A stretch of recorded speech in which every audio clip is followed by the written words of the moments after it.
भाया, विचार ध्यान से सुनिए। ये कथा बहुत हमारे जीवन को दर्शाती है कि भक्तों के बस में भगवान है। उदयपुर नरेश ने सुंदर मंदिर श्री बांके बिहारी का, राधा कृष्ण का मंदिर बनवाया। और नित्य महाराज एक ब्राह्मण सेवा करते थे, उनका नाम था पंडाजी महाराज।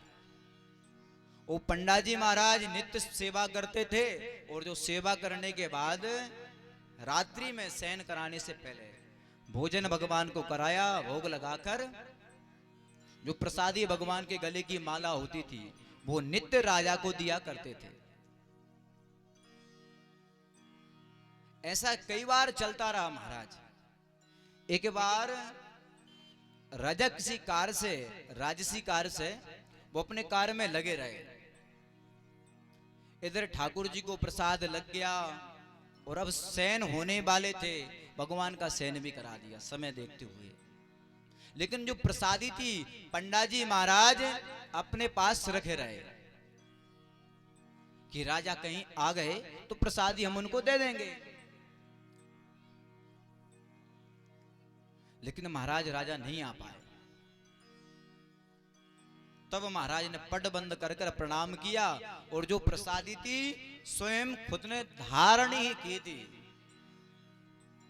इतने में दूत आया कि महाराज राजा साहब आ रहे हैं।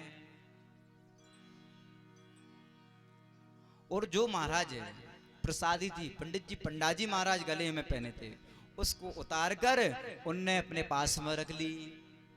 और जो ही राजा साहब आए तो उन्होंने प्रणाम किया। उन्होंने कहा महाराज हमारी प्रसादी जो आप नित्य देते हैं हमें। तो पंडाजी महाराज ने वही माला उनके गले में पहना दी। अब देखिए दृश्य, जो माला में से रोज सुगंध अगल आती थी, आज उस माला में से सुगंध दूसरी आ रही है। और राजा ने देखा कि इसमें श्वेत बाल लगे हैं।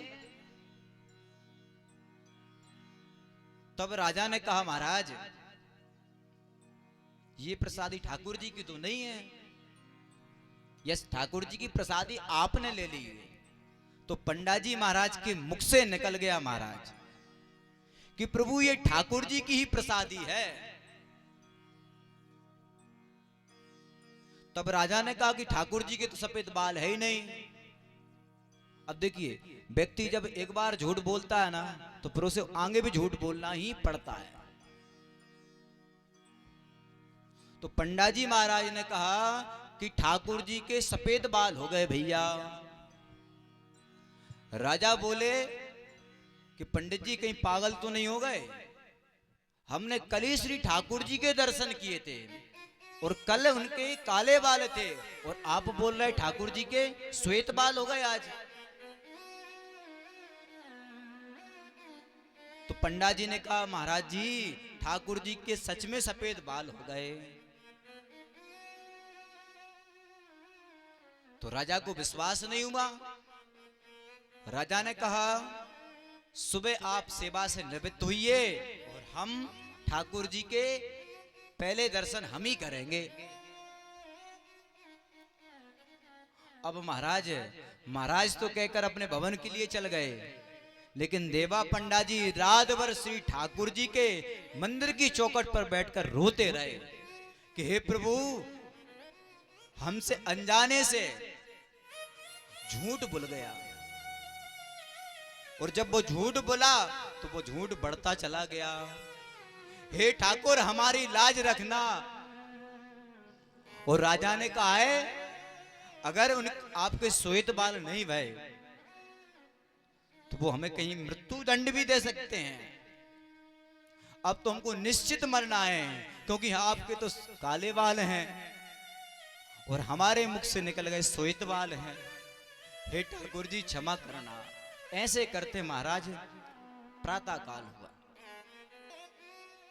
पंडित जी स्नान से निवृत्त होकर ठाकुर जी के कक्ष में पहुंचे। स्नान से निवृत्त होकर पहुंचे, पट खोले महाराज। अब पंडित जी के नेत्रों से आंसू की झरझर धार बह रही है। कि अब तो हमें ठाकुर जी की सेवा नहीं मिलने वाली, और राजा सजा अगल देंगे। और ठाकुर जी की सेवा करते जा रहे, आंखों में अश्रु बहते जा रहे हैं। और क्या देखते हैं कि भगवान के अभी भी काले ही बाल हैं। अब मन में विचार भी है कि हमने तो राजा से झूठ बोला है, और ठाकुर जी के तो अभी काले ही बाल हैं। अब हम क्या करेंगे? अब ठाकुर जी क्षमा करना, आपके भरोसे हमने बोल दिया है झूठ। हे प्रभु हमारी रक्षा करना, अब तक हमने आपकी सेवा करी, अब पता नहीं आगे कर पाएंगे कि नहीं कर पाएंगे, और पता नहीं राजा हमें क्या सजा दे। ऐसे कहते हुए रोते रहे। और महाराज राजा साहब पधारे तो प्रणाम कर कर पंडा जी बाहर आए, पर्दा भी लगा है महाराज। ज्यों ही राजा आए, राजा ने कहा सेवा से निवृत्त हो गए पंडा जी। तो अपने आंखों को रोकते हुए, आंखों के जल को रोकते हुए पंडा जी ने कहा जी महाराज हम निवृत्त हो गए पूजन से। तब राजा साहब ने कहा कि हमें ठाकुर जी के दर्शन कराइए। और ज्यों ही अपने आंखों को बंद करते हुए पंडा जी ने पट खोले तो अद्भुत दृश्य देखते हैं महाराज।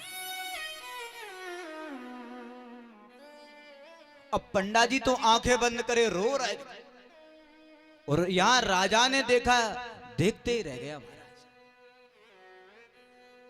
कि आज ठाकुर ने ऐसी अद्भुत लीला करी महाराज, जिसका क्या वर्णन करें।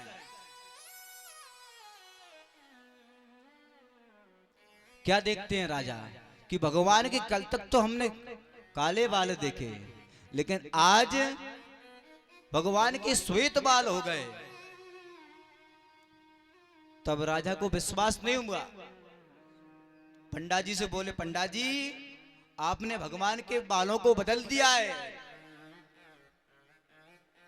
पंडा जी बोले हम ठाकुर जी की सुगंध खाते हैं, हमने बालों को नहीं बदला। राजा को विश्वास नहीं हुआ, और जो ही राजा गर्भगृह में गया भगवान के बालों को खींचा, और जो ही बाल को खींचा तो एक बाल भगवान के सिर से खींचा और वहां से खून की धारा बहने लगी महाराज। और जो ही देखा तो देखकर राजा के आंखों से भी अश्रुपात होने लगे कि ये हमने अपराध क्या कर दिया। और आकाशवाणी हुई है राजा अगर तुम्हारे कुल का कोई भी वंशज अगर इस मंदिर में चरण भी रखेगा तो तुम्हारा वंश उसी दिन खत्म हो जाएगा। और पंडा जी लगे रोने, हे प्रभु आपने बड़ी कृपा करी,